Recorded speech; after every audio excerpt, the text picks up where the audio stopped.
Share certificate জাল করা এবং শেয়ার সার্টিফিকেট গুলোকে বিভিন্নভাবে এটাকে একটা শেয়ার সার্টিফিকেটকে 5 বার বিক্রি করা। একটা শেয়ার সার্টিফিকেট একটা ব্যাংকে দিয়েছে, একটা শেয়ার সার্টিফিকেট একটা ব্যাংকে দিয়েছে। এখান থেকে বের হওয়ার জন্য আমরা ভাবলাম আমরা কোথায় যাব।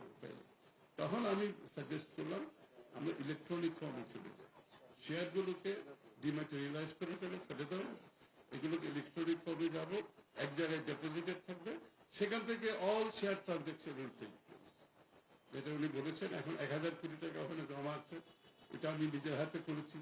সিডিবিএল এর আমি ফাউন্ডার, চেয়ারম্যান, অনেক কষ্ট করে করতে হয়েছে, সংসদে আইন পাস করতে হয়েছে এটার জন্য। তখন আমি বিরোধী দলে প্রাইভেট মেম্বার্স বিল আনতে হয়েছে সংসদে, বিল এনে পাস করে ইমপ্লিমেন্ট করে কেউ টাকা দিতে চায় না। ওরা বলে সিডিবিএল আবার কি জিনিস, এটা তো বুঝি না, কাউকে এত লোককে কি করে বুঝাবে। তখন ওনাদের যারা বড় বড় কোম্পানিকে বলছে আপনারা আসেন, এডিবি এশিয়ান ডেভেলপমেন্ট ব্যাংকে বলেন আসেন। তো সবাই মিলে আমরা করেছি, আজকে it is functioning very well. Online real time trading চলছে, এটাও আমি শুরু করেছি। আগে সব ওই যে ফ্লোরে চিল্লাচিল্লি হতো, ভিতরে কি হতো কেউ জানতো না, ওরা বের হয়ে ওদের মতো কাজ করতো।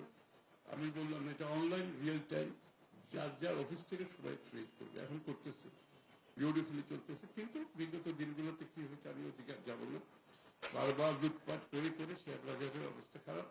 এখন আমাকে এখন সবচেয়ে বড় যে ব্যাংকগুলো আন্ডার ক্যাপিটালাইজ, ব্যাংকগুলো তো লুটপাট করে নিয়ে গেছে টাকা, আন্ডার ক্যাপিটালাইজ বেশি অনেকগুলো টাকা, এমনকি ব্যবসায়ীরা আন্ডার ক্যাপিটালাইজ। ওই যে উনি যে বসে আছেন ওইদিকে আছে, বসে আছে, I am sure you are also under capitalise.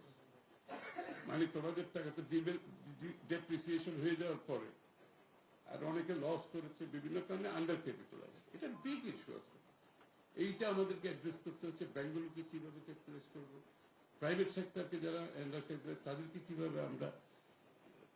কিভাবে আমরা ওয়ার্কিং ক্যাপিটাল এবং আন্ডার ক্যাপিটালাইজ এখান থেকে বের করেছি। বিগ স্কিম, সরকারের তো এত টাকা নেই। আমি আইএফসি কে বলেছি, আমি ইন্টারন্যাশনাল ফান্ড ম্যানেজারকে বলেছি, আসতেছে সবাই। জেপি মর্গান ওয়াজ হিয়ার, আপনারা জানেন, এবং আরো ফান্ড ম্যানেজাররা বড় বড় ইনভেস্টমেন্ট কোম্পানি আসতেছে। এটাই হচ্ছে ভরসা। আমরা নতুন সিকিউরিটি অ্যান্ড এক্সচেঞ্জ কমিশনের কমপ্লিটলি নতুন ভাবে সাজাচ্ছি, আপনাদের জন্য বলছি আমি কমপ্লিটলি। এটাই এই আগামী 2 সপ্তাহের মধ্যে জানতে পারবে। We will announce the names with professional, no politicians, no politicians, I can assure you.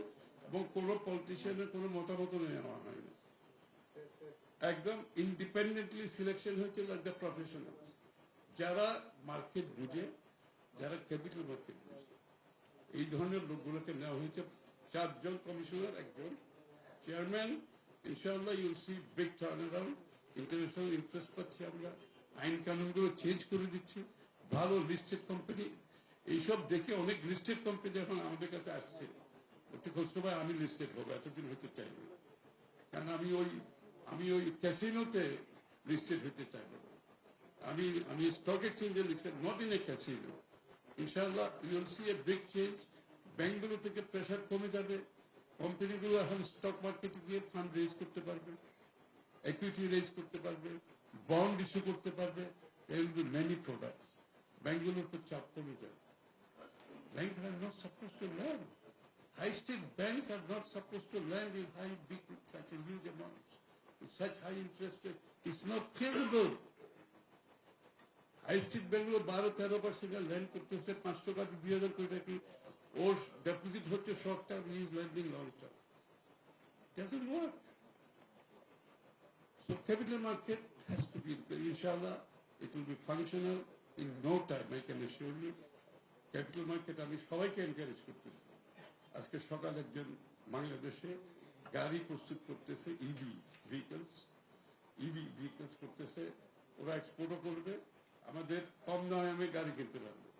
30 lakh 32 লাখের মধ্যে you can buy EV cars ইনশাআল্লাহ।